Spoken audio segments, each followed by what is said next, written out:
Os Novos Donos do Poder, revisionismo histórico no golpe de 2016. Está aí o artigo da professora Patrícia Valim, publicado em 9 de janeiro de 2016, no Brasil de Fato. Eu estou colocando o link aqui no nosso chat. Quem quiser ler, é só ir lá.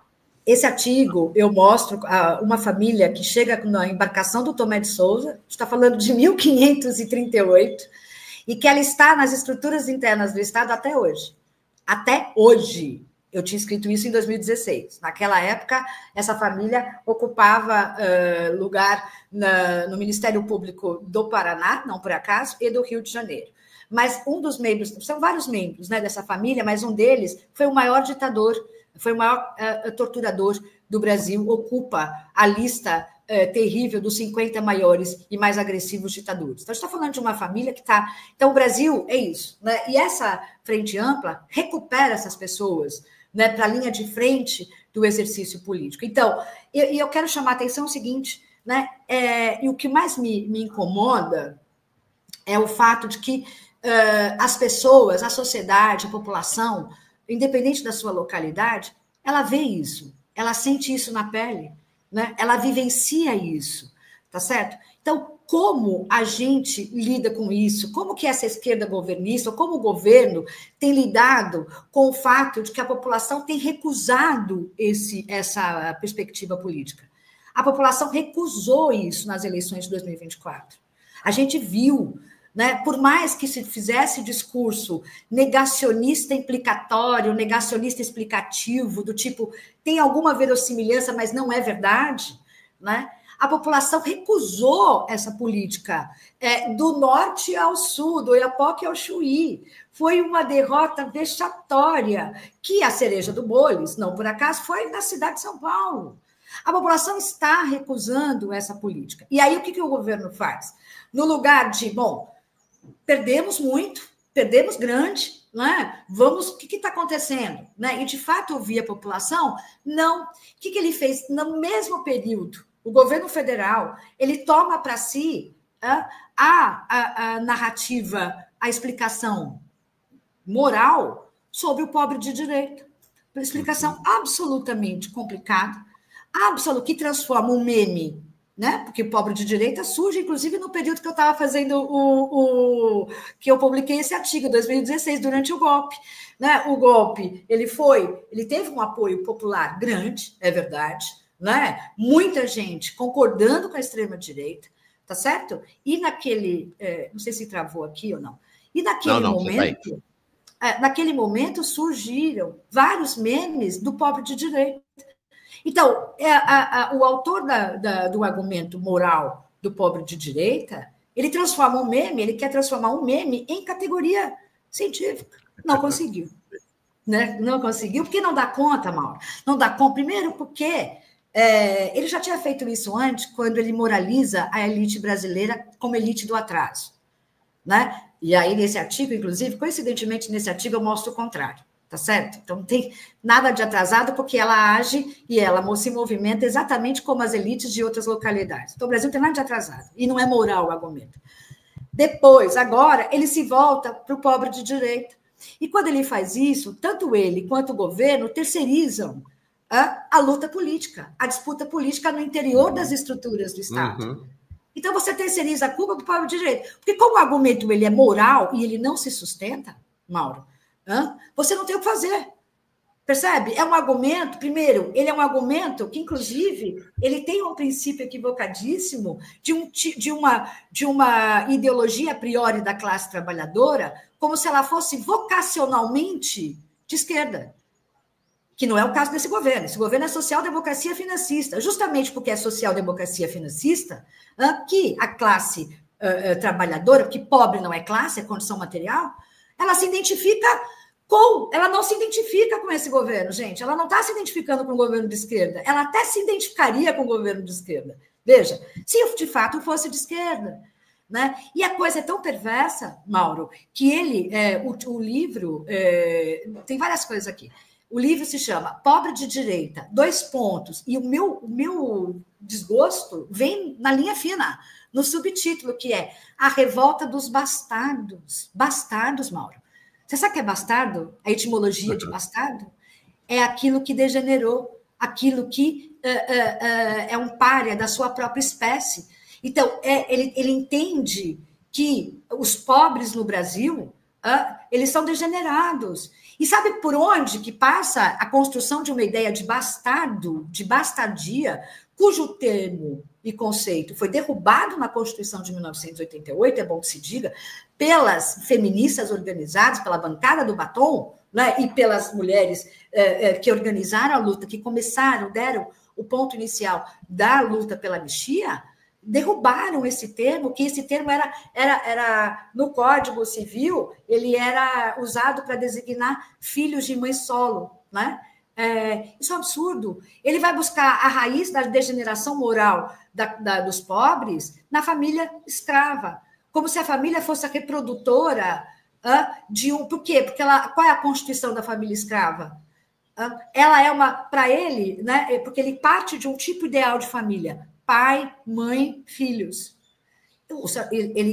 Detalhe, e ele critica os tipos ideais do Sérgio Buarque de Holanda, e ele faz a mesma coisa. Então, ele parte de um tipo ideal de família para dizer, olha, aqui você tem uma degeneração moral, porque não é pai, mãe, filho. É como se a constituição da família fosse o problema da reprodução, e não a reprodução que enfim, né, se sustentasse o escravismo, reproduzisse o escravismo. É muito ruim, é muito perverso, né? E por que é ruim e perverso? Primeiro, porque trata a questão moral, bom, se é moral, você não tem o que fazer, tá certo? Então, ela é muito rebaixada politicamente. E é ruim porque essa pesquisa, o atual governo e seus apoiadores, e o próprio autor, ele universaliza 12 entrevistas. 12 entrevistas, 6 delas feitas no Sudeste e 6 delas feitas com pessoas evangélicas do Centro-Sul, tá certo? Sendo que dessas 6, uma é mulher do Sudeste e a outra, dos evangélicos, 2 são mulheres. Então, 12 entrevistas feitas numa determinada localidade não te permite universalizar a conclusão para o país inteiro. Até porque, não sei se é encerrar ou não, mas para, enfim, te ouvir, tem um dado que desmonta essa ideia do povo de direita, que a realidade é boa por causa disso, né? Como é que você explica os pobres nordestinos que elegem o governo petista? Porque isso... Os governos petistas foram eleitos pelos pobres nordestinos. E é bom que se diga 2 coisas, né? O Nordeste é a localidade com o maior número de igrejas evangélicas e o Sul é a localidade com o menor número de igrejas evangélicas. Então, o que a gente faz com isso? Porque isso não está explicado. Como é que o pobre é de direita, mas que pobre que a gente está falando? Do país inteiro não é, porque do Nordeste ele não é de direita. Ele vota nos governos progressistas, ainda que a gente vá discutir o progressismo desse governo, tá certo? Mas ele vota no PT, porque para ele, o tipo ideal, inclusive de esquerda, é a esquerda que, como é que chama? Que administra o capitalismo. É esse o tipo ideal de Estado para esse tipo de análise. Não é o socialismo, não é, e que ele chama de economicismo. Não teria problema ele defender a social-democracia financista se ele o fizesse da maneira como nós devemos nos colocar na esfera pública, né? Respeitando os colegas que pensam o contrário, respeitando o contraditório. Mas esse pobre de direita, ele é feito desqualificando as pesquisas que mostram, inclusive, o contrário. Porque são pesquisas que, diferentemente da dele, né, não tratam de 12 entrevistas quali. Pesquisa quali, você não precisa ter 1000 pesquisas, mas que articulam pesquisa quali com pesquisa quant, de quantidade. Então, você cruza os dados. E aí você pode ter uma amostra, né, cruza dados de todas as localidades. Aí sim você vai ter uma amostra do que é o país, do que é o Brasil de dimensões continentais, né? Enfim, a gente está perdido.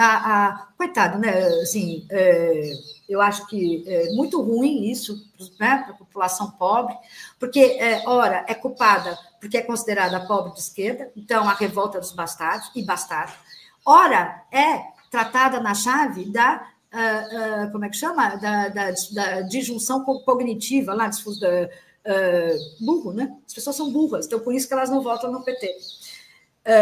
E aí tem mais um subtítulo aqui do livro, né? Que o pobre de direita, a vingança dos bastardos, aqueles que aderem à tese do pobre de direita, dizem, não, ele está falando ironicamente, vingança dos bastardos. Não é ironicamente. Não é ironicamente. E tem embaixo assim, o que explica a adesão dos ressentidos à extrema-direita. Mais uma vez, né? Ele traz um conceito psicológico, moral, como se o ressentimento fosse o que movesse as pessoas, né?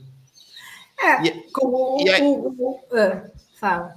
Não, e aí é muito interessante, porque o que vai se ligar com isso? Teve, inclusive, o Gessé Souza teve numa live lá do programa do Afrido Vardi com o Reinaldo Azevedo, em que vai fazer exatamente o link que falta, né? Que completa esse cenário, né? Quer dizer o seguinte, a questão econômica não tem mais relevância nenhuma, né? O que faz a vitória ou a derrota eleitoral é a questão cultural. Exatamente.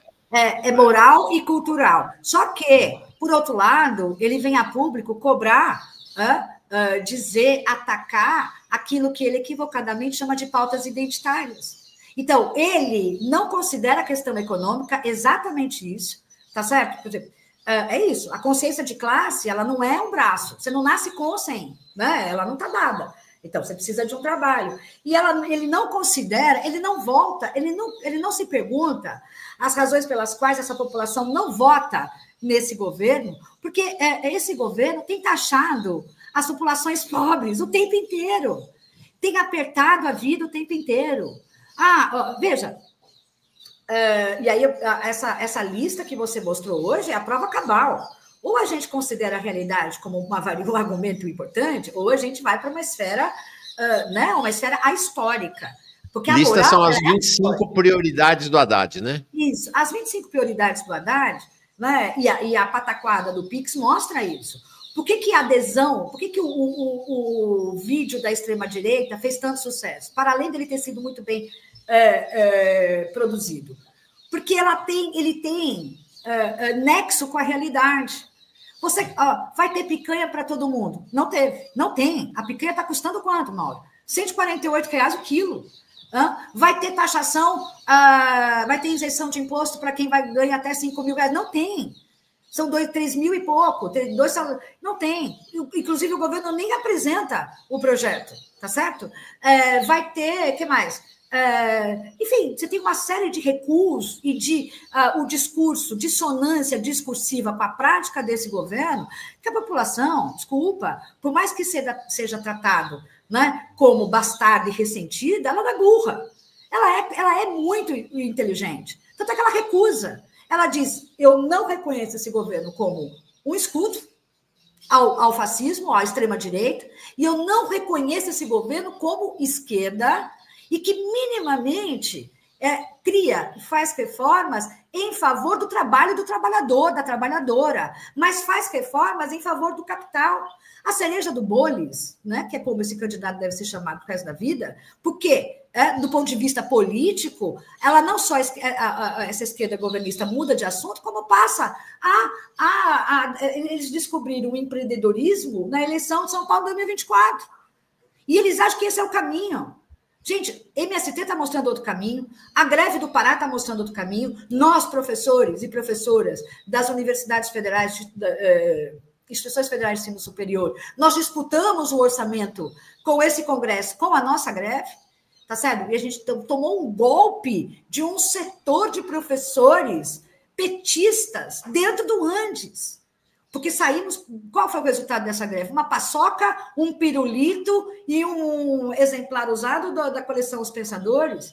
Então, assim, veja, o argumento do pobre de direita, ele casa com esse governo, ele é a aliança perfeita. porque ele fecha toda a política, do ponto de vista do argumento político, desse governo, que toma para si não uma tarefa de construir as condições políticas de um Estado, de um governo, de fato, que tenha a classe trabalhadora e de trabalhadores e trabalhadoras no centro da análise, no centro da linha política, mas que não, né, faz. Eu tenho um artigo que se chama, que eu gosto demais, modéstia à parte, né, não estou aqui cabotina, né, ficar citando, mas tem uma questão que é: as reformas estimulam ou evitam as revoluções?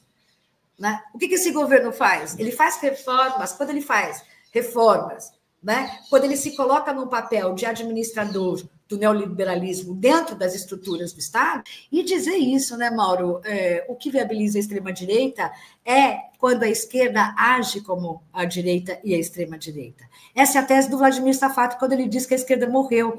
Ela não é literal, é uma morte hegeliana, né? É uma morte que você, quando você deixa de atuar como o seu campo, você não é um escudo ao fascismo, você viabiliza o fascismo. Né? A prova estava falando disso. Qual que é o projeto político do atual governo para esse ano de 2025? É desacelerar a economia. Mauro, desacelerar a economia significa você aumentar o desemprego, significa você aumentar o exército de reserva, que eu não chamo nem mais de industrial, exército de informais de reserva, entendeu? É você precarizar os já precarizados, é você estrangular setores da sociedade que são base política das eleições para 2026. Então, achar que esse governo vai ganhar as eleições assim, é a mesma coisa que achar que há milagres na vida.